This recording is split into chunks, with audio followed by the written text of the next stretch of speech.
what's absolutely possible, but also the risks associated. And because Yeah. you always talk about scaling, but then there's almost like the risk associated, and at times you have to descale Yeah. and you almost have to go backwards to go forwards again. And I think that we don't talk about that enough, Yeah. in the startup ecosystem, the founders, and it's always around like these big pipe dreams, if you like, and Yeah. what's possible. So that strategically, how do you manage that in a really uncertain and rapidly changing world as well? Like, for example, sometimes doing something smaller or less ambitious might be riskier, right?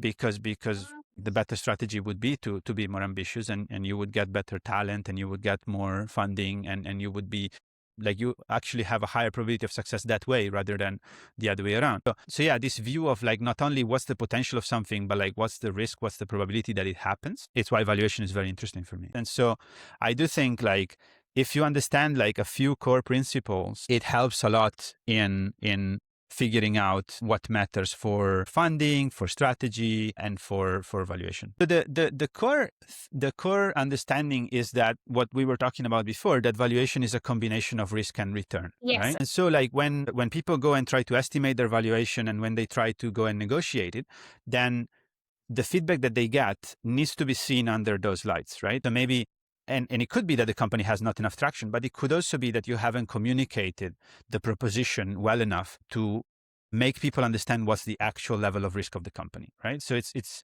difficult to communicate the actual risk of the company because you're inside the company and you know everything. But when you go and present, people don't know everything about it. Feedback like the market is not big enough, that's more around return, right? But you need to adjust your strategy based on the feedback of the market and the resources that you need for that strategy, right? And so when you talk to like 3, 4, 5 investors and they have similar feedback when seen from the lens of risk and return, then you can adjust your story, which in a sense is your product that you're trying to sell to these VCs, and include that feedback, and then go and talk to investors that you really aim for, that you really care about, and you have a much stronger proposition for them.